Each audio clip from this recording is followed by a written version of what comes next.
Hello दोस्तों, स्वागत है आप सभी का हमारे मैथ्स चैनल मैथ्स 24/DGR में। तो हमारा टॉपिक जो चल रहा था वो था एवरेज। एवरेज की मेरी 2 से 3 क्लास हो चुकी थी, तो उसी के आगे आज हम लोग चालू करते हैं। तो आज के अच्छे अच्छे क्वेश्चन को सॉल्व करते हैं। सभी लोग आ जाइए और कॉपी पेन लेके बैठ जाइए। चलिए देखते हैं आज के क्वेश्चन कैसे होते हैं। आज भी हम लोग शॉर्ट ट्रिक के माध्यम से ही सारे क्वेश्चन लगाना सीखेंगे। दोनों मेथड बताएंगे, लेकिन हम लोग को एक्सेप्ट कौन सा करना है, हमें शॉर्ट ट्रिक ही एक्सेप्ट करनी है। तो चलिए एक बार फिर से नई एनर्जी के साथ हम लोग क्वेश्चन की तरफ बढ़ते हैं। तो देखिए हमारा पहला क्वेश्चन क्या बोल रहा है, सभी लोग रेडी है? चलिए ओके, चलिए रीड करते हैं पहला क्वेश्चन। ऐसा पहला क्वेश्चन हमारा बोल रहा है 25 संख्याओं का औसत 18 है, प्रथम 12 संख्याओं का औसत 14 तथा अंतिम 12 संख्याओं का औसत 17 है, तो 13वीं संख्या ज्ञात करिए। सिंपल सा क्वेश्चन है, आराम से लगा लेंगे। दोनों मेथड हम करवा रहे हैं, ठीक है। तो क्वेश्चन बोल रहा 25 संख्याओं का औसत, माना 25 संख्याएं थी मेरी और 25 संख्याओं का औसत कितना था? 25 संख्याओं का औसत मेरा 18 था, ठीक है। बोला 12 संख्याओं का जो औसत है वो कितना है? 12 संख्याओं का औसत मेरा 14 है और अगली 12 संख्याओं का औसत मेरा कितना है? अगली 12 संख्याओं का औसत मेरा 17 है। टोटल संख्याएं कितनी थी? 25। और यहाँ पे हम देखें कितनी संख्याएं हैं? 24। 12 इधर 12 इधर, तो ठीक है। 25 संख्याओं का योग हम निकाले कि 25 संख्याएं मिलके कितने की होंगी? तो 25 गुणे 18, 18 पंजे 90, 18 36 9 45, यानी कि 450 की। कितने की होंगी? 450 की। योग निकाल दिया हमने, ये तो समझ में आ रहा है ना। 25 गुणे 18 सभी संख्याओं का योग क्या आएगा, यानी कि 25 संख्याओं का जो योग आएगा वो आएगा 450। इधर 12 संख्याओं का योग देखिए हम, जो पहली 12 संख्याएं हैं, तो 12 संख्याओं का योग कितना आएगा? 14 गुणे 12, यानी कि 12 चौक 48, 12 कम 12 16 168। पर लास्ट की 12 संख्याओं का जो योग आएगा वो कितना आएगा? 12 गुणे 17, यानी कितना आएगा? 17 दूनी 34, 17 कम 17 3 20, 204। तो हम बोल सकते हैं ये जो पहले 25 संख्या थी, बाद की 24 संख्याओं का योग कितना आएगा? 24 संख्याओं का योग आएगा 204 प्लस 168, यानी कि मेरा कितना आ जाएगा? 8 4 12 और 6 1 7 और 2 1 3, 372। 24 संख्याएं मिला के मेरी 372 की है और 25 संख्याओं का जो योग है 450 है। तो जाहिर सी बात है जो एक संख्या बच रही है वो कितने की होगी? तो 25 माइनस 24, यानी कि जो आखिरी संख्या बचेगी वो बचेगी 450 में। अगर 372 घटा दे तो कितनी बचेगी? 78 की। कितने की बचेगी? 78 की बचेगी, 78 की। ओके, क्लियर है? क्लियर होगी। ये तो सिंपल मेथड है, ये तो आप आराम से लगा सकते हो, ठीक है। तो अगर आपको पहली बार देख रहे हो तो ये कॉन्सेप्ट आपको आना चाहिए, ताकि अगर आपके माइंड तुरंत माइकअप नहीं कर रहा है, इसको लगा के आप तुरंत आंसर निकाल लीजिए, ठीक है। लेकिन अब इसको हम देखते हैं कि हम और किस तरीके से लगा सकते हैं, तो वो तरीका भी हमको आना बहुत जरूरी है, ठीक है। उसी बेस पे हम लोग आगे बढ़ेंगे। पहला क्वेश्चन आपने समझ लिया, अब बाकी क्वेश्चन हम उसी बेस पे लगाएंगे, ठीक है। चलिए क्वेश्चन के अकॉर्डिंग हम लोग आगे बढ़ते हैं और क्वेश्चन फिर से देखते हैं। एक बार क्या बोल रहा था? बोला 25 संख्याओं का औसत 18 है। मान लिया ऐसे संख्याएं थी मेरी एक एक करके कहां तक? 25 तक थी, और इन सभी संख्याओं का जो मेरा एवरेज था वो कितना था? 18 था। सभी मिलाकर 18 की होंगी, सभी 18 की होंगी। क्लियर है कि नहीं? अब बोल रहा है कि मान लो, जैसे मान लिया यहाँ 1 से लेके 9 10 11 और ये 12 लिखा है, ठीक। और डेट 13 14 ऐसे करके 24 25 ऐसे लिखा होगा। तो बोल रहा है कि प्रथम 12 संख्याओं का, यानी कि 1 से लेकर 12 तक ये जो संख्याएं हैं, प्रथम 12 संख्याएं, इन संख्याओं का औसत कितना है मेरा? इन संख्याओं का जो एवरेज है मेरा 14 है। अब बोल रहा है कि अंतिम 14 संख्याओं का, यानी कि लास्ट से अगर हम देखें इधर से 14 से लेकर 25 तक, इन संख्याओं का एवरेज कितना मेरा? 17 है। तो 12 संख्याएं इधर हो गई और 12 संख्याएं मेरी इधर हो गई, और ये इनका एवरेज हो गया। ये क्या हो गया? इनका एवरेज हो गया। देखिए समझा रहे हैं, ठीक है। अभी आपको समझना है, केवल कॉपी पेन रख दीजिए, केवल समझिए। तो जो पहली 12 संख्याएं थी इनका एवरेज 14 था और अंतिम 12 संख्याएं एवरेज 17 था और सभी संख्याओं का एवरेज 18 था। ये फिगर आपके माइंड में आ जाना चाहिए जब भी सवाल आप लगाने बैठेंगे, ठीक है। तो आप बताइए सभी संख्याओं का एवरेज कितना है? 18। यहाँ कितना एवरेज? 14। कितना कम है? माइनस का 4, यानी कि 4 कम है ना। एवरेज से 12 संख्याएं कितनी कम है? 4 कम है एवरेज से, ठीक है। और यहाँ पे ये संख्या एवरेज से कितनी कम है? 1 कम है कि नहीं है? अब लेकिन हम देख रहे हैं यहाँ भी 12 संख्या है, यहाँ भी 12 संख्या है, तो उससे कोई हमें फर्क नहीं पड़ा। तो आप बोल सकते हैं एवरेज में टोटल अभी भी कितना कम है? 4 इधर कम है, 1 इधर कम है, टोटल कितना कम है? 5 कम है। अभी अभी एवरेज में कम है और संख्याएं कितनी हो गई मेरी? दोनों तरफ 5 5 है, तो कितनी हो गई? क्योंकि 12 संख्याएं थी तो 12 का 5 कम होगा, कितना कम हो जाएगा, 12 पंजे 60 संख्या मेरी कम होगी अभी भी। तो जो नई संख्या होगी जो 13 नंबर है, तो एवरेज में क्या होता है, ये बैलेंसिंग करता है ना हमेशा एवरेज, तो ये 60 तो लेके आएगा ही आएगा। और एवरेज में जो क्योंकि 13 नंबर जो है एवरेज में तो 18 है ना, ये भी एवरेज में तो ये भी 18 है, लेकिन 18 तो होगा, लेकिन जो इन संख्याओं का कम हो रहा है, कितना कम हो रहा है, 60, ये भी तो ये देगा, यानी कि कितना का होगा, जो 13वां नंबर होगा वो मेरा कितना का होगा, 18 प्लस 60, यानी कि वो कितने का होगा, 78 का होगा। यही मेरा आंसर होगा। क्लियर है, क्लियर है। फिर से देखो कैसे करना है, अगर आपको ऐसे समझ नहीं आया तो अब यहाँ पे गुणा कर लो, क्योंकि 12 संख्या है, हर एवरेज से कितना कम, 4, तो 12 गुणा 4 48, और 12 एक कम में 12, तो कितना आ जाएगा, 60 आ जाएगा, नहीं आएगा, क्योंकि दोनों तरफ 12 था तो मैंने बाद में गुणा कर दिया, कोई फर्क पड़ा नहीं उससे। ठीक है, आप यहाँ भी कर सकते हो, बोलो 48 और 12 दोनों जोड़ दो तो भी 60 आएगा। तो हमने देखा एवरेज पूरा 18, एवरेज से कितना कम, 4 कम, और इधर एवरेज से कितना कम, 1 कम, टोटल एवरेज में कितना कम, क्योंकि दोनों तरफ संख्या सेम है, 12 12। अगर जैसे यहाँ 10 होती, यहाँ 12 होती तो अलग अलग मल्टीप्लाई करते, फिर यहाँ पे 10 से मल्टीप्लाई करते, यहाँ से 12 से मल्टीप्लाई करते, क्योंकि दोनों मेरा कॉमन फैक्टर था तो मैंने बाद में कर दिया। आप चाहे तो यहीं पे ही मल्टीप्लाई कर सकते हैं, इसमें बच्चों कोई परेशान होने की बात नहीं है। ठीक है, तो आप देखिए यहाँ 4 कम है, यहाँ 1 कम है, टोटल मेरा एवरेज से 5 कम। संख्या कितनी थी, 12 12, 12 पंजे 60 कम। जो नई संख्या होगी वो 60 तो लाएगी, प्लस अपना एवरेज जो उसका है वो भी मेंटेन रखेगी, तो 60 प्लस 18 यानी कि वो संख्या कितने की होगी, 78 की होगी। आपको सारे सवाल अच्छे से समझ में आ गया होगा, आ गया। तो चलिए नेक्स्ट क्वेश्चन आपको हम देते हैं, और बस आपको देखना है और आंसर तुरंत बताना है, इसमें आपको परेशान होने की कोई जरूरत नहीं होगी। अगर किसी को प्रॉब्लम हो तो तुरंत बताइएगा। ठीक है, चलिए बच्चों आगे बढ़ते हैं अगले क्वेश्चन की तरफ। तो अगला क्वेश्चन मेरा क्या बोल रहा है, 11 पूर्णांकों का औसत 30 है। यदि एक क्रम में आयोजित किया जाए तो प्रथम 5 संख्याओं का एवरेज 25 तथा अंतिम 5 संख्याओं का एवरेज 28 है। तो आप बोल सकते हैं 1 से लेकर मेरी 11 संख्याएं होंगी, और प्रथम 5 संख्याएं जो होंगी इसमें 1 से लेकर 5 तक, और इधर तुम्हारा छठवा 7 से लेकर 11 तक जो संख्याएं होंगी ऐसे होंगी। तो पूरी संख्याओं का जो एवरेज है वो मेरा कितना है, सभी संख्याओं का एवरेज 1 से लेकर 11 तक 30 है, और प्रथम 5 संख्याओं का एवरेज बोल रहा है कितना, 25 है, और अंतिम 5 संख्याओं का जो एवरेज बोल रहा है वो कितना है, 28 है।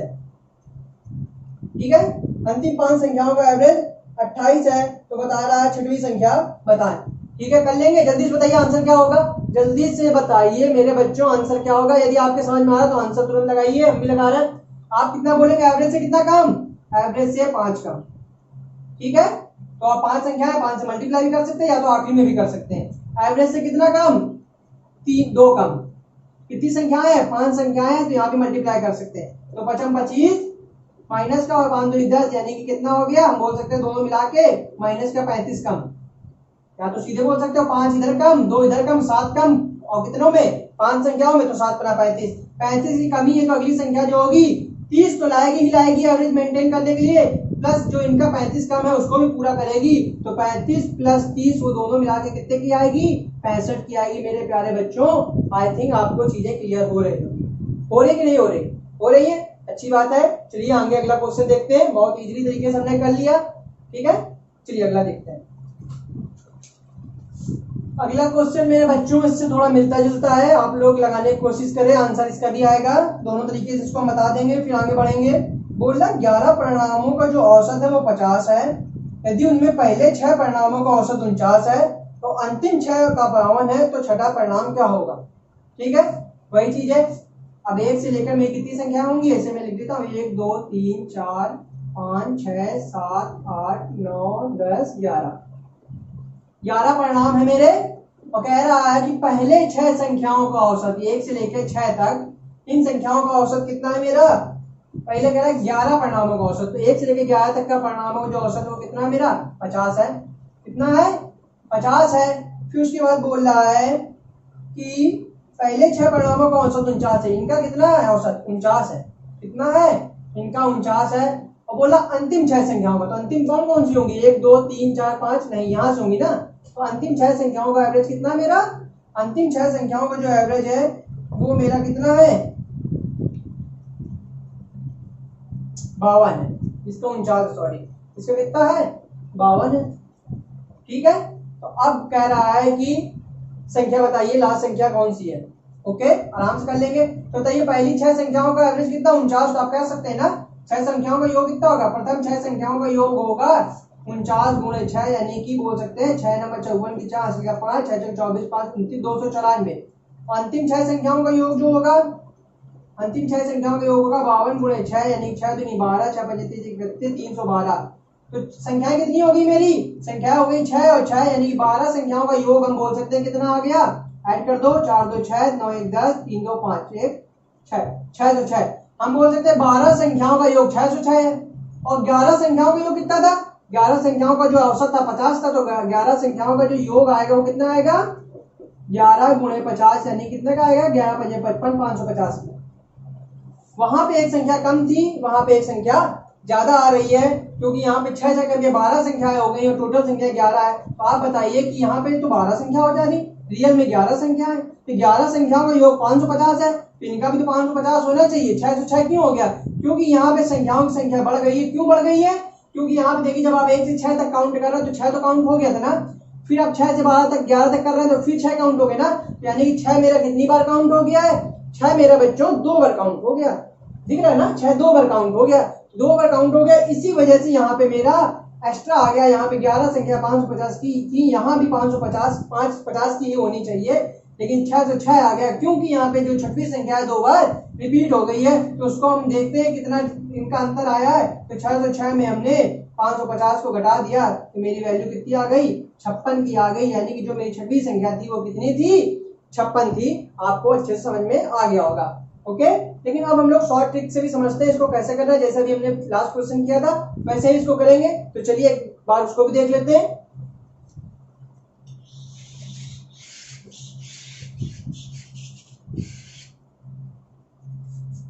चलिए, क्वेश्चन आपके सामने ये लिखा हुआ है, पूरा हमने फिगर बता दिया था। अब आप फिर से वही कहेंगे, एवरेज से कितना कम बताइए, एवरेज से कितना कम। यहाँ पे भाई एवरेज से मेरा 1 कम है, एवरेज 50 का था, यहाँ पे 49 का आया, तो एवरेज से कितना कम है? 1 कम है। यहाँ पे एवरेज से कितना ज्यादा है भाई? यहाँ पे एवरेज से मेरा 2 ज्यादा है। अच्छा आप बताएं, 1 कम है, यहाँ 2 ज्यादा है, तो अभी भी क्या है? पूरे औसत में क्या फर्क पड़ा होगा? यहाँ पे 1 कम आया, यहाँ पे 2 ज्यादा आया, तो अभी भी हम बोल सकते हैं 1 ज्यादा। 1 ज्यादा ना, इसका यहाँ पे 1 कमी आई पूरे में, यहाँ पे 2 ज्यादा आया, तो क्या फर्क पड़ा? अभी भी 1 ज्यादा है, अभी भी 1। अगर इन दोनों में कंपेयर करें, 1 कम 2 में 1 गया, 1 अभी भी ज्यादा है ना।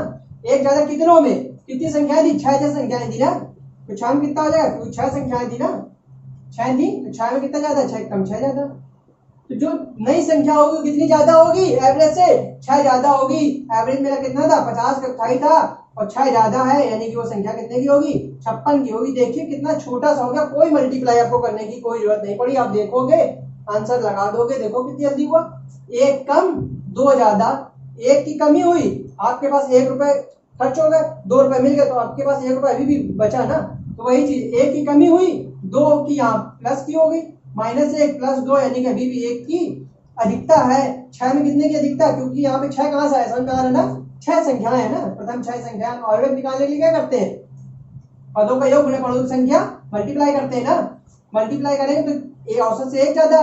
6 संख्या है तो 6 में कितनी ज्यादा? 6 संख्या 1 1 ज्यादा, 6 ज्यादा।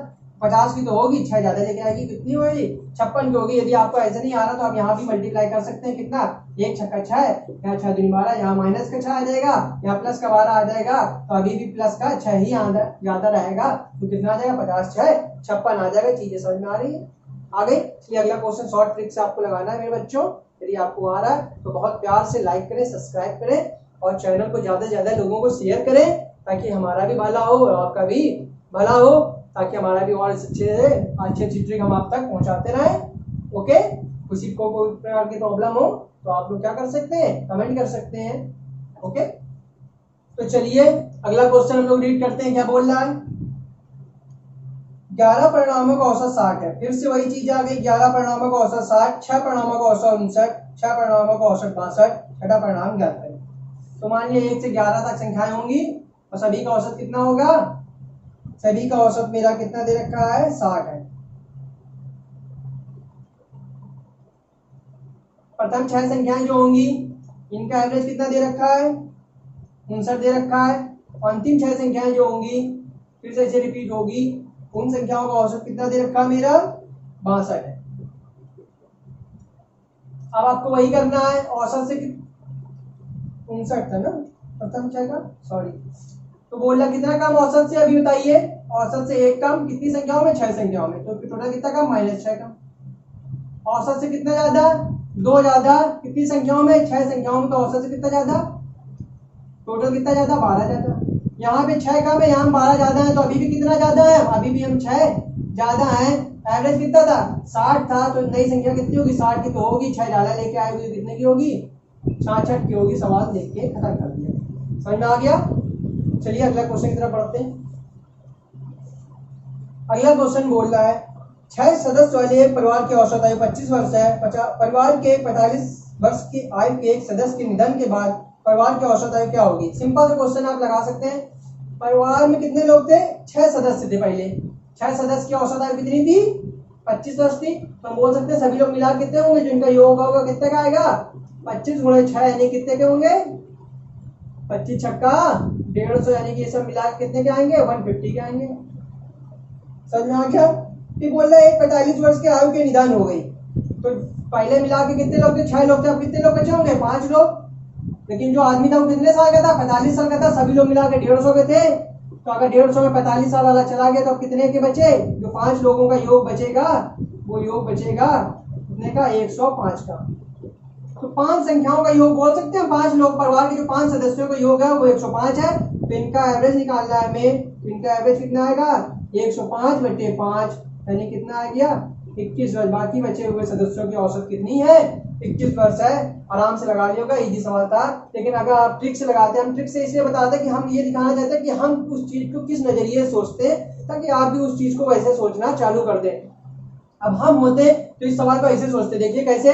मेरा कहना ये था कि 6 व्यक्ति जो थे वो उनका एवरेज 25 था। माना कि 6 लोग जो थे 25-25 के थे। जैसे अब हम मान लिया हमारे परिवार में 5 लोग हैं, ठीक है, और मैं आया हूं, मैं कितने साल का हूं, 45 साल का हूं। जब मैं आया हूं तो 6 लोग हो गए परिवार में 6 लोग हो गए। जब मैं गया उस परिवार में शामिल होने तो 6 लोग हो गए हैं। तो जब मैं एवरेज, तो मैं तो 45 वर्ष का था, लेकिन जब मैं शामिल हो गया तब एवरेज निकाली गई तो मुझे भी 25 का गिना जा रहा है, क्योंकि एवरेज में हमने बढ़ गया होगा, मेरा वेट जो है एवरेज के अकॉर्डिंग बढ़ गया होगा। तो आप देख सकते हैं कि मैं भी इसमें 25 का गिना जा रहा हूँ। रियल में तो मैं 45 का आया था, लेकिन मैं तो 25 का गिना जा रहा हूँ। क्यों, क्योंकि मेरा 20 किलो वेट बाकियों में बांट दिया गया होगा, जो बाकी के लोग थे। तो कितने लोग थे, हम मुझको मिला के 6 लोग थे, यानी 5 लोग जो मेरे बचे हुए थे उनमें मेरे 20 किलो 25 किलो के वेट को बांट दिया गया होगा। तो वो 45 के थे हम, इस समय हम 25 के, यानी 20 किलो वेट मेरा सब में बांट दिया गया होगा। तो हर एक व्यक्ति को कितना कितना मिला होगा, 4-4 किलो ज्यादा मिला होगा। वही सवाल बोल रहा, आप ये बताइए जो 5वां व्यक्ति था ये रियल में कितने का था, ये रियल में 45 का था, लेकिन पढ़ा कितने का जा रहा है। जब ये एवरेज में आ गया है तो ये 25 का पढ़ा जा रहा है। जो एक आदमी 45 साल का मर गया है, ये पढ़ा कितने का जा रहा है, 25 का जा रहा है, यानी कि इसका वेट कितना कम पढ़ा जा रहा है, इसका वेट 20 कम पढ़ा जा रहा है। 20 क्यों कम पढ़ा जा रहा है, क्योंकि इसने 20 अपना दिया होगा एवरेज मेंटेन करने को। कितनों को दिया होगा, जो बचे लोग थे ना, तो कितने लोग थे परिवार में, इसके अलावा 5 लोग थे, तो 20 को इसने 5-5 दिया होगा, तो कितना कितना सबको दिया होगा। इसने 4-4 जब दे रखा होगा तब जाके वो 25 के हो रहे होंगे ना। तो रियल में वो कितने के होंगे, 25 में 4 गया तो वो कितने के होंगे, वो रियल में 21 के होंगे। मेरे भाइयों समझ में आ रहा है, ये तो ट्रिक अपनी है, ये हमारी ट्रिक है। समझ में आया, समझ में आ गया ना। जो रियल बंदा था वो 45 का था, लेकिन उसको हम 25 पढ़ रहे थे। क्यों, क्योंकि उसने अपना 20 दे रखा था। किसको दे रखा था, इन बंधुओं 5 लोगों को दे रखा था। तो कितना कितना दे रखा होगा उसने, हर एक व्यक्ति को, उसने हर एक व्यक्ति को 4-4 दे रखा होगा।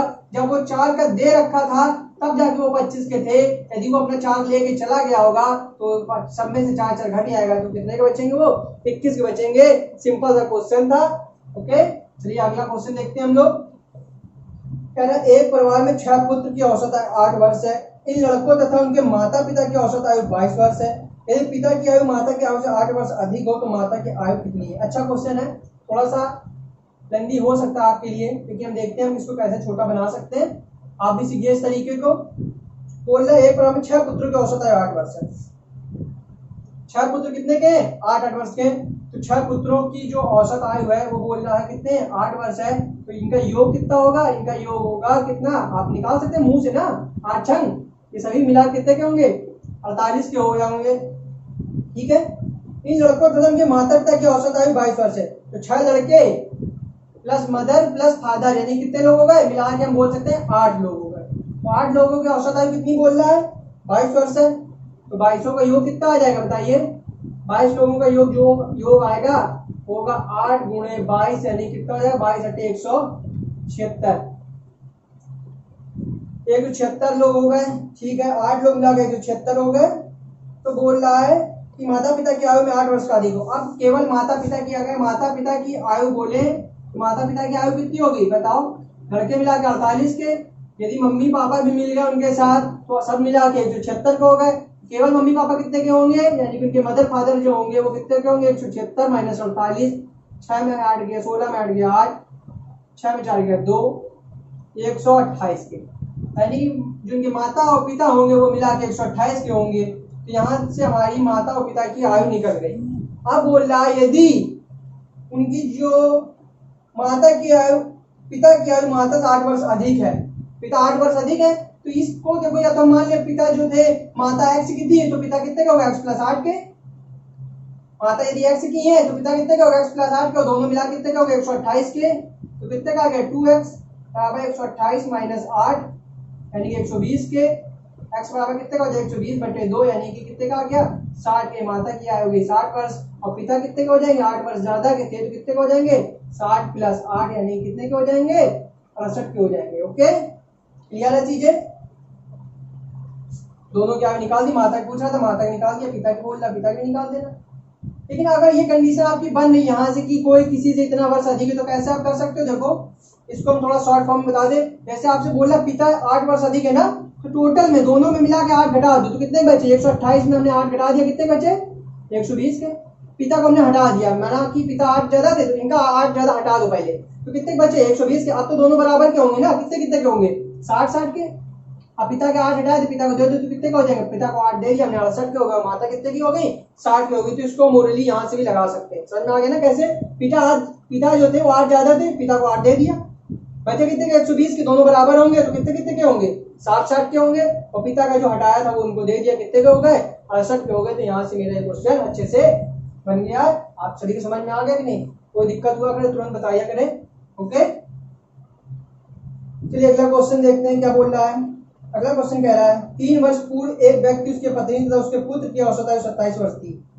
3 वर्ष पहले एक पुत्र, एक व्यक्ति और उसकी पत्नी की औसत आयु 27 वर्ष थी, जबकि 5 वर्ष पहले उसके पत्नी तथा उसके पुत्र की औसत आयु 20 वर्ष थी। उस व्यक्ति की औसत आयु कितनी है। बहुत अच्छा क्वेश्चन है। आपसे हम बोल दे 3 वर्ष पहले आप 18 के थे, 3 वर्ष पहले आप 18 के थे तो आप कितने के होंगे, तो आप कहेंगे 3 वर्ष पहले हम 18 के तो आज हम 21 के होंगे। सीधे बोल सकते हैं नहीं कि आप उसमें घटाएंगे फिर जोड़ेंगे, ऐसा नहीं, सीधे सीधे बोलो 3 वर्ष पहले 18 के थे तो वर्तमान पूछा तो आज 21 के होंगे। बस यही सोच के साथ आगे बढ़ो। क्या बोला उसने, 3 वर्ष पहले तीनों लोग, कौन कौन से, यानी कि मदर, फादर और उसका सन। 3 वर्ष पहले कितने का था बताओ, 3 वर्ष पहले था वो कितने का 27 का। 3 वर्ष पहले 27 के थे, ये 3 वर्ष पूर्व थे, कब थे 3 वर्ष पूर्व थे ना। तो आज की डेट में बताइए कितने के होंगे तीनों मिला के, तीनों 3-3 बढ़ गए होंगे। आज की डेट में कितने के होंगे, ये वर्तमान निकाल दिया हमने इनकी। 3 साल पहले तीनों मिला के 27 थे तो 3 आज की डेट में कितने के होंगे, आज की डेट में तीनों 30 के होंगे, 3 साल बाद 30 के हो गए। फिर बोल रहा है जो मदर और सन है वो 5 साल पहले कितने के थे, तो 5 साल पहले जो ये थे, 5 साल पहले ये थी 20 वर्ष की, कितने की थी 20 वर्ष की। तो इनकी वर्तमान कितनी होगी, मदर और सन की वर्तमान जो होगी 25 की हो जाएगी। तो 5 साल पहले 20 के थे तो आज कितने के होंगे 25 के होंगे। तो इस समय वर्तमान में तीनों मिला के कितने के 30 के, तो इनका योग कितने का आ गया, तो तीनों मिला के जो होंगे वो कितने के होंगे 30 × 3 यानी कि इस समय कितने के होंगे, ये तीनों मिला के 90 के होंगे। और इस समय जो माता है और उनका जो लड़का है ये दोनों मिला कितने के होंगे 25 × 2 यानी कि ये दोनों मिला कितने के होंगे 50 के होंगे। ये समझ में आ रहा। तो दोनों मिला के इसमें 50 के, तीनों मिला के 90 के। तो जाहिर सी बात है जो उनका फादर है यानी कि जो व्यक्ति है उसकी आयु कितनी होगी, 90 में 50 घटा दिए तो कितने का आएगा 40 का आएगा। मेरे भाइयों क्लियर है, चीजें क्लियर हुई कि नहीं हुई, आगे समझ में। चलिए आ गया होगा आपके, आगे देखते हैं अगला क्वेश्चन। चलिए अगला क्वेश्चन क्या बोल रहा है, रीड करते हैं। एक पार्टी में A B C D में से प्रत्येक ने 15 रुपए का योगदान दिया। उस पार्टी में पांचवा व्यक्ति ई ने भी कुछ रुपए का योगदान दिया। ई का योगदान राशि सभी 5 व्यक्तियों की औसत राशि से 4 रुपए अधिक थी। ई ने कितने रुपए का योगदान दिया? बहुत अच्छा क्वेश्चन है, बहुत क्वेश्चन पूछा जाता है, थोड़ा सा कंफ्यूज भी करता है। ठीक है, शॉर्ट ट्रिक से सीखेंगे हम इसको, आराम से लगा देंगे। आप देखना, अगर हम बता देंगे उसके बाद आप ओरिजिनली लगा देंगे इस क्वेश्चन को, कंफ्यूजन बिल्कुल दूर हो जाएगा। थोड़ा सा कंफ्यूज करता है। अब मानिए कि सभी दोस्त खड़े हैं। अब एक मेरा दोस्त आया, हम लोग सबके पास 15-15 रुपए, जो आया वो क्या कर रहा है कि सभी के औसत से 4 रुपए अधिक दे रहा है। मतलब जब वो शामिल हो गया तो मेरा एक 6 लोगों का औसत हो गया होगा। अभी तो जैसे हम 4, मान लो 4 लोग थे, ठीक है, पांचवा व्यक्ति मेरा एक आया, दोस्त मेरा आया पांचवा व्यक्ति, उसने क्या देखा कि इनके पास इतने ही रुपए थे, तो उसने क्या किया, औसत मेंटेन करने के लिए हम लोग को कुछ रुपए उसने एक्स्ट्रा दिए। किसके हिस्से के एक्स्ट्रा दिए? जो पहले व्यक्ति थे उनका एक्स्ट्रा, उनके बदले पैसा यही देगा ना, अपना तो उसने पूरा दिया होगा। जो एक्स्ट्रा पैसा दे रहा है वो क्यों दे रहा? क्योंकि वो हम लोगों के पास नहीं होगा, यानी कि जो पहले व्यक्ति आए थे उनके पास वो पैसे की कमी हो रही है, इसी वजह से तो वो दे रहा है। बस इतना ही बात को हमें समझना है। तो जो नया व्यक्ति आया, देखिए क्या बोल रहा है, 4 लोग थे, 4 लोगों का ने 15 रुपए का योगदान, यानी 4 लोग हम बोल सकते 15, इनका औसत था 4 लोगों का। ठीक है, पांचवा यानी कि ई जो आया है, ई ने क्या किया है, ई योगदान राशि सभी 5 के औसत व्यक्ति से 4 रुपए अधिक दिया। इसने 4 रुपए अधिक दिया, किसने? ई ने कुछ रुपए तो दिए होंगे, अपना रुपए तो दिया होगा, प्लस 4 रुपए अधिक दिया होगा। ये 4 रुपए इसने क्यों दिया? अभी हमने समझाया ना, क्योंकि इन लोगों के पास जो बचे हुए लोग थे, इन्होंने वो पैसा नहीं दिया होगा, या बोल सकते हैं इनके पास वो पैसे की कमी हो रही होगी, तो इन लोग को के लिए इसने कितने रुपए दिया? इसने 4 रुपए अधिक दिया है ना, तो 4 रुपए की यानी कमी हुई थी, यानी कि ये 4 लोगों के पास 4 रुपए की नहीं थे, तो ये 4 रुपए 4 लोगों में बांट दो, तो हर एक व्यक्ति के को कितना रुपए दिया? तो हर एक व्यक्ति को उसने कितना दिया है? हर एक व्यक्ति यानी कि हर एक व्यक्ति का मतलब औसत, औसत में उसने कितना रुपए एक्स्ट्रा दिया? 1 रुपए एक्स्ट्रा दिया है। 4 लोगों के पास कितना था? 15 था, एक इनका और दिया, तो बोल सकते हैं क्योंकि औसत है 15, एक औसत और जुड़ गया तो कितना हो गया? औसत हो गया 16। तो क्या बोल सकते हैं, बोला ई ने कितने रुपए का योगदान दिया? तो ई कितने दिया होगा? ई ने अपना 16 तो दिया होगा, प्लस ई ने 4 रुपए एक्स्ट्रा दिया ना, तो 16 प्लस 4 यानी कि हम बोल सकते हैं कितना? ई ने दिया होगा 20 रुपए। या तो आप ऐसे निकाल सकते हो, या तो आप बोल सकते हैं ये हमने एवरेज निकाल लिया 16, तो बोल सकते हैं 4 संख्याओं का एवरेज 15 है, यानी 4 संख्याओं का योग कितना आ जाएगा? 15 गुणे 4 यानी 60। अभी 5 संख्याओं का एवरेज कितना आया? ये 5 संख्याओं का एवरेज है, 5 संख्याओं का एवरेज कितना? 5 संख्याओं का एवरेज 16, तो कितना आ गया? 16 पंजे 80, यानी वो संख्या कितनी होगी? 80 में से आप 60 घटा दे तो कितनी आ जाएगी? 20 आ जाएगी। लेकिन आप चीजों को इस प्रकार समझिए कि ई ने 4 रुपए क्यों ज्यादा दिया होगा भाई? यदि एवरेज के बराबर यही लेके आता तो एवरेज ज्यादा देता ना देता? इसने 4 इसलिए ज्यादा दिया होगा कि इन चारों के पास 4 रुपए की कमी हो रही होगी, तो हर एक व्यक्ति के पास 1 रुपए कमी हो रही होगी। तो यहाँ सबके पास 15 है, तो अब कितने हो जाएंगे? 16। तो नए बोल सकते हैं हम कि 4 व्यक्ति का एवरेज 15, 5 व्यक्ति का एवरेज 16, यानी कि ई ने अपना 16 तो दिया होगा, 4 इनका भी दिया होगा, तो कितने का हो गया होगा? 16 4 20 का। बहुत अच्छे से समझ में आ रहा होगा आप लोग को। ऐसी ट्रिक आपको जल्दी पहली बार में कोई नहीं बताता है, ये सब मेंस के क्वेश्चन है। जब एसएससी सीजीएल मेंस की तैयारी करेंगे तब आपको इस ट्रिकें बताई जाती हैं, या तो आपको पेड क्लास में बताई जाती हैं। आप देख सकते हैं यूट्यूब में इस तरह की ट्रिक जल्दी कोई अपनी ओपन नहीं करता है, वो नॉर्मल मल्टीप्लाई वाले ही तरीके बताते हैं। तो यदि आपको वीडियो पसंद आ रहा है तो लाइक करें, उसको शेयर करें, ताकि और लोग भी इससे अच्छे से अच्छा लाभ उठा सके। और अपना कीमती समय आप लोग हमको दीजिए, जरूर दीजिए, ताकि आपका भी भला हो।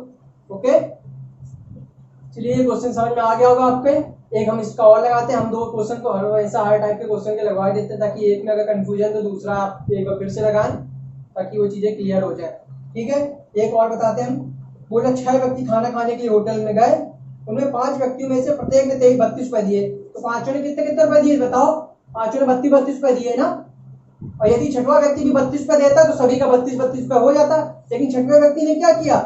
छठवें व्यक्ति द्वारा औसत व्यय से 80 रुपए अधिक खर्च किए गए। भाई जो छठवां व्यक्ति आया, इसने कितना एक्स्ट्रा खर्च किया? अपना तो दिया होगा, प्लस इसने 80 रुपए और दिए। ये 80 रुपए उसने क्यों दिए भाई? क्योंकि इन लोगों ने 80 रुपए, इनके पास कमी हो रही होगी, तो हर एक व्यक्ति के पास कितनी कमी हो रही होगी? 80/5 की, यानी कि 16 पंजे 80, यानी कि बोल सकते हैं हर एक व्यक्ति को इसने कितना रुपए दिया? 16 रुपए कितने हर व्यक्ति को दिया। तो हर व्यक्ति यहाँ कितना खर्च कर रहा था? 32। तो आप कितना खर्च करेगा? 32 + 16, यानी कि बोल सकते हैं 48, और यही मेरा क्या आया, औसत आ गया नया वाला। यानी हर एक व्यक्ति समय 48 खर्च कर रहा है। तो क्या बोल रहा है आखिरी में, सभी व्यक्तियों ने मिलकर कितने खर्च किए, तो सभी व्यक्ति 48 खर्च कर रहे हैं। तो 48 गुणे 6, यानी 6 व्यक्ति हो गए थे ना, तो 6 को 48 के 8 जगह 4, 6 24 28, यानी सभी मिलकर कितने खर्च कर रहे हैं, 288 खर्च कर रहे हैं। यदि आपसे बोलता है कि इसने कितना खर्च किया है, छठवें व्यक्ति ने, तो छठवें व्यक्ति ने 48 तो खर्च किया ही किया है, प्लस कितना दिया था उसने, 80 दे रखा था, तो ये कितने इसने खर्च किया, 128 रुपए। तो 48 तो अपने किए 80 लोग के बदले भी किए, तो इसने कितने कर दिए, 128 रुपए, और टोटल मिला कितने खर्च हुए, 288 रुपए। ओके, समझ में आ गया। अगला क्वेश्चन रीड किया, बहुत अच्छा क्वेश्चन है ये मोस्टली आप देख सकते हैं हर पेपर में एक बार तो जरूर पूछा गया, आगे आपके भी पेपर में पूछा जा सकता है। तो बोला एक व्यक्ति किसी स्टेशन ए से स्टेशन बी की यात्रा 40 किलोमीटर प्रति घंटे की स्पीड से करता है। मान लिया ये स्टेशन ए है और ये स्टेशन बी है, तो यहाँ से यहाँ तक जाता है वो किस स्पीड से जाता है, इधर जा रहा है, ये 40 किलोमीटर प्रति घंटे की स्पीड से जा रहा है ए से बी की तरफ। फिर बोल रहा है तथा वह 60 किलोमीटर प्रति घंटे की एक समान चाल से बी से यहाँ से जब वापस आया ये इधर को, तो 60 किलोमीटर प्रति घंटे की स्पीड से आया। तो बोल रहा है पूरी यात्रा की उसकी औसत चाल क्या है। तो औसत चाल यानी कि ये चाल दूरी समय का जो चैप्टर है उसमें भी एक क्वेश्चन पूछा जाएगा, तो दोनों जगह आपका पूछा जाएगा, क्योंकि औसत वर्ड लग गया तो ये एवरेज में भी आ गया। जब चाल दूरी आप पढ़ेंगे तो उसमें भी क्वेश्चन पूछा जाएगा। तो यही इसको खत्म कर देते हैं। औसत चाल का एक फॉर्मूला होता है, औसत चाल का एक फॉर्मूला होता है, क्या होता है, फॉर्मूला होता है जब औसत चाल पूछे आपसे तो होता है 2xy upon x plus Y.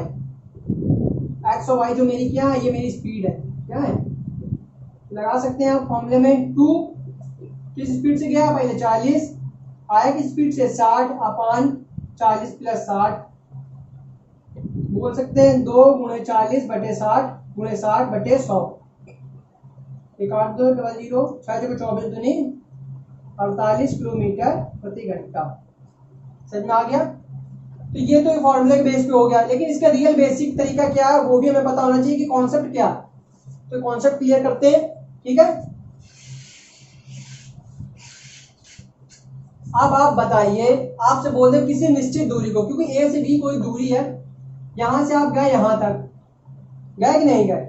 यदि हम आपसे नॉर्मल पूछे कि आप यहां से यहां तक गए, तो एक ऐसी दूरी माने कि जो उन दोनों संख्याओं से कट जाए। पहले हमको ऐसी दूरी माननी है जिस दोनों से कट जाए। क्यों मानिए, अपने इजी बनाने के लिए, ऐसा नहीं कि वही क्यों माने, कुछ भी मान सकते हैं आप, लेकिन खुद को इजी बनाने के लिए ताकि डिवाइड हम जल्दी से दे सकें, तो एक दूरी को एक लेट करते हैं हम लोग अपने मन में। तो ऐसी दूरी जो कट जाए, क्योंकि फॉर्मूला क्या होता है, 4 बराबर होता है दूरी बटे समय। 4 बराबर क्या होता है, दूरी बटे समय डी अपॉन टाइम टी, ठीक है। इसीलिए हम लोग क्या करेंगे, दूरी को कुछ मानेंगे, तो टाइम निकालने के लिए टाइम बराबर हो जाएगा मेरा क्या, डिस्टेंस अपॉन स्पीड। तो यहाँ से हम लोग इसलिए हम लोग एक दूरी को डिवाइड करना पड़ेगा, इसलिए हम लोग दूरी को एक मान दें। तो 40 और 60 का यदि हम देखें, 40-60 का जो एलसीएम होता है वो होता है 120। रास्ता कितना आता है, 120 आता है। तो हमने मान लिया दूरी कितनी है, हमने मान लिया 120 किलोमीटर की दूरी हमें जानी है। किस स्पीड से जाना है, अब 40 की स्पीड से जा रहे हैं, तो बताओ 120 जाने में आपको कितना टाइम लगेगा, 40 किलोमीटर प्रति घंटा का मतलब है 1 घंटे में आप 40 जाते हैं, तो 120 जाने में कितना टाइम लगेगा आपको, बोलोगे 3 घंटा लगेगा। यानी कि जाने में उसको 3 घंटा लगा, तो वापस आने में कितना टाइम लगेगा, 120 दूरी जो है वो 60 की स्पीड से वापस आएगा, कितना लगेगा, 2 घंटा। भाई तो 60 की स्पीड से चल रहा, 60 किलोमीटर प्रति घंटा, तो आने में उसको 2 घंटे लग गए। अब बताओ, कह रहा पूरी चाल के दौरान, पूरी दूरी के दौरान जो पूरा ये इसने काम किया है, इसमें उसकी औसत चाल निकालनी है।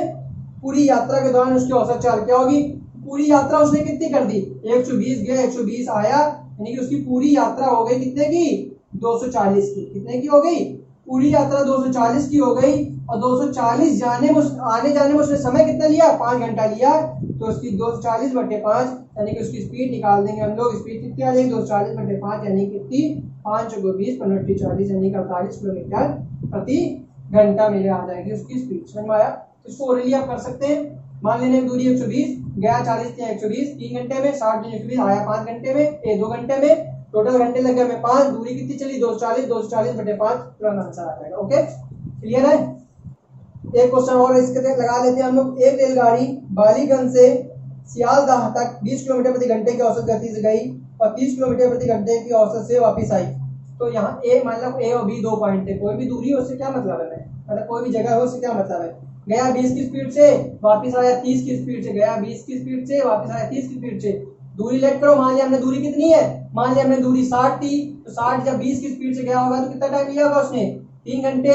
और 60 जब वापस आया होगा 30 की स्पीड से कितना समय लिया होगा इसने, 2 घंटे। टोटल हमारा टाइम कितना लग गया, 3 + 2 यानी कि हमें कितने लग गया, 5 घंटे। 5 घंटे में हमने टोटल दूरी कितनी तय करी है, 5 घंटे में हम 120 किलोमीटर गए हैं, तो हमारी स्पीड क्या होगी 120/5 यानी कि 24 किलोमीटर प्रति घंटा। समझ में आ गया। और ये आराम से कर सकते नहीं कर सकते बेटा, ये समझ में आ रहा क्या। 20 की मान लिया दूरी 60 अगर 20 की स्पीड जाओगे कितना समय लगेगा, 3 घंटे लगेगा नहीं लगेगा। और 60 जब आप 30 की स्पीड से वापस जाओगे 2 घंटे लगेगा नहीं लगेगा। पूरी यात्रा में आपको कितना समय लग गया, 3 जाने में 2 आने में, टोटल में कितना समय लग गया, 5 घंटे लग गया कि नहीं लग गया। 5 घंटे में आपने कितनी दूरी तय करी है, पूरी यात्रा की औसत चाल पूछ रहा ना, औसत चाल यानी कि स्पीड निकालनी है ना, मैं औसत पूरी दूरी कितनी हुई हमारी, पूरी दूरी 120, 60 गए और 60 वापिस आए, टोटल दूरी हमने कितनी तय कर ली 120। समय टोटल कितना लगा हमें 5, 120/5 यानी पूरी यात्रा के दौरान मेरा जो स्पीड थी 24 किलोमीटर प्रति घंटा थी। आप सभी को क्लियर हो रहा होगा, क्लियर हो रहा कि नहीं हो रहा, आ रही मजा। ओके बेटा, आ रही मजा तो लाइक ठोकते रहो, शेयर करते रहो। अगला क्वेश्चन देखिए इसी टाइप का है। एक व्यक्ति समत्रिभुजाकार मैदान में इसकी तीनों भुजाओं के अनुदिश 10, 20 और 30 किलोमीटर प्रति घंटे की चाल से जा रहा, पूरी यात्रा के दौरान औसत चाल क्या। समत्रिभुजाकार यानी कि इक्विलेटरल ट्रायंगल यानी कि समत्रिभुज, समबाहु त्रिभुज की बात हो रही है। समबाहु त्रिभुज अगर होगा तो इसकी क्या होगी, तीनों भुजाएं समान होगी, ठीक है। चाल क्या है, एक बार 10 किलोमीटर की स्पीड से जा रहा है, एक बार 20 और एक बार 30 किलोमीटर प्रति घंटे की स्पीड से चक्कर लगा रहा है, ठीक है। पूरी यात्रा के दौरान औसत चाल कितनी होगी। अब मान लिया पहली बार आपसे बोला है चक्कर लगाओ, तो आपने 10 की स्पीड से चक्कर लगाया, तीनों भुजाओं में 10 की स्पीड से चक्कर लगा दिया। फिर आपसे बोल रहा है चक्कर लगाओ, तो आपने 20 की स्पीड से चक्कर लगा दिया। फिर आपसे बोल रहा है चक्कर लगाओ, तो आपने 30 की स्पीड से चक्कर लगा दिया है। तो देखो हमने पुराना जो अपना कॉन्सेप्ट बताया था, ये कॉन्सेप्ट के हिसाब से ही क्वेश्चन लगेगा। यहाँ पे अब आपका फॉर्मूला नहीं लगेगा, क्योंकि यहाँ पे आना और जाना नहीं हो रही, तो हमें एवरेज निकालना है। हमने क्या किया, क्योंकि यहाँ पे तीनों भुजाएं मेरी क्या है, समान है, क्या है, समान है, तो हम लोग मानेंगे कि ऐसी भुजा मान लें हम लोग कि जो तीनों स्कड़ी है। तो हमने क्या मान लिया 10, 20, 30, तो इसका एवरेज कितना आएगा, एवरेज कितना मतलब इसका एलसीएम कितना आएगा, इसका एलसीएम आएगा 60। कितना आ गया, 60 आ गया। तो हमने मान लिया इसकी तीनों भुजाओं का योग कितना है, इसकी तीनों भुजाओं की इसकी यानी टोटल दूरी यानी 20 की है, 60 आ गया कि नहीं आ गया। टोटल दूरी जो त्रिभुज की है वो 60 है। तो अब बताओ 60 किलोमीटर टोटल, जब यहाँ से हमने चला 60 किलोमीटर में चलना है, क्यों 60 आया, समझ में आया ना। दूरी हमने 60 कैसे मान ली, दूरी मान ली हमने कितनी 60, 60 कहाँ से मानी, तीनों का एलसीएम ले लिया, 60 यानी कि हमें इस त्रिभुज की दूरी कितनी है 60 है। तो 60 जब हम 10 की स्पीड से चलेंगे तो हमें कितना समय लगेगा, 6 घंटा लगेगा कि नहीं लगेगा। अपनी दूसरी स्पीड से चलते हैं किसकी, 20 की स्पीड से, तो हमें कितना लगेगा 3 घंटा लगेगा। और जब हम 30 की स्पीड से चलते हैं 60 किलोमीटर 30 की स्पीड से, तो हमें कितना लगेगा 2 घंटा लगेगा कि नहीं लगेगा। टोटल हमें कितना लग गया 6, 3, 9, 2, हमें टोटल कितने घंटे लगे, 11 घंटे लग गए। कितनी दूरी तय करने में, 60 यहाँ चले थे हम, 60 यहाँ चले थे, 60 यहाँ चले थे, 3 चक्कर लगा चुके हम लोग। 11 घंटे में हम 180 किलोमीटर की दूरी चले। कितना, 180 किलोमीटर की दूरी चले। स्पीड बतानी, स्पीड क्या होगी मेरी, एक 4 वाला दूरी बटे समय कितना 11, काट दो, 11 कम 11, 7 गया 11 छक्का 66, 16 सही, 4/11 आंसर आ। चलिए दोस्तों एक क्वेश्चन और देखते हैं इसी टाइप का। बोले हवाई जहाज एक वर्गाकार मैदान के चारों भुजाओं के समांतर 200, 400, 600 और 800 किलोमीटर प्रति घंटे की चाल से घूमता है। मैदान के चारों घूमने में उसकी औसत चाल कितनी थी। फिर सम चतुर्भुज हो गए, वर्ग होगा, ठीक है। स्पीड क्या दे रखी है, 200, 400, 600 और 800। क्या एलसीएम आएगा बताइए, इसका एलसीएम निकालिए। 2, 4, 6, 8 का होगा 24। कितना होगा 24, डबल जीरो लगा तो हमने मान लिया टोटल दूरी कितनी आ गई, दूरी मान ली हमने 2400। कितनी मान ली 2400 मान ली, यानी कि पूरे 4 भागों में डिवाइड हो गए तो 600 होगी कि नहीं होगी। हमें इससे मतलब नहीं है कि 600 होगी कि 700 होगी। हमने मान लिया कि इस पूरे जो वर्ग है इसकी टोटल दूरी कितनी है 2400। तो 2400 जब, अब बताओ 2400 जब जाएगा किसकी स्पीड से, 200 की स्पीड से जाएगा, यहाँ पे टाइम कितना लेगा, टाइम लगेगा 2400 बटे 200 यानी कि 12 घंटे। फिर 2400 जाएगा तुम्हारा किस स्पीड से, 400 की स्पीड से, कितना टाइम लगेगा, ये सब ओरली निकाल सकते हैं ना आप, 6 घंटे में। फिर कह रहा अगला 2400 जाएगा किस स्पीड से, 600 की स्पीड से, कितना टाइम लगेगा, 4 घंटे। फिर बोल रहा अगला 2400 जाएगा किस स्पीड से, 800 की स्पीड से, कितना टाइम लगेगा, 3 घंटे। टोटल में समय कितना लग गया, 12 + 6 + 4 + 3, 12 6 18 4 22 3, 25 घंटे हमें लगे हैं। कितना हमें समय लगा है, 25 घंटे लगा है। समय हमें लग गया टोटल 25 घंटे, और दूरी हमने कितनी चल ली, टोटल दूरी हमने चली है 2400 4 बार, यानी कि 2400 × 4, यानी कि हमने दूरी कितनी चली है, 9600। तो हमें एवरेज निकालना है। एवरेज बराबर क्या होगा, औसत चाल आएगी, औसत चाल आएगी, टोटल दूरी कितना चला है 9600, टोटल समय कितना लिया इसने 25, 25 × 75 बचा 21, 25 × 8 200 बचा 10, 2500 को 100 यानी 384 किलोमीटर प्रति घंटा इसकी एवरेज स्पीड आ गई। सर में आ रहा होगा आप सभी के, आगे भी नहीं आ गया। तो चलिए दोस्तों, आज के लिए इतना ही रखते हैं, आज काफी क्वेश्चन हो गए हैं। अगले वीडियो में एक हम और शायद वीडियो इसका लाए तो आपके पूरा एवरेज खत्म होने वाला है, और आप लोग अगर आप क्वेश्चन बुक से लगाएं तो आपको समझ में आएगा कि आपको कितना प्रॉफिट हुआ इस चैप्टर से, आपकी ट्रिक कैसे काम कर रही है वो भी हमको जरूर बताइएगा। तो सभी लोग आराम से आज प्रैक्टिस करें, खूब सारे क्वेश्चन है, किसी को किसी प्रकार की प्रॉब्लम हो तो हमसे वो पूछ सकता है। वीडियो को लाइक करते चले, तब तक के लिए जय हिंद जय भारत, अपना ख्याल रखें, अपने परिवार वालों का ख्याल रखें। Okay, thank you.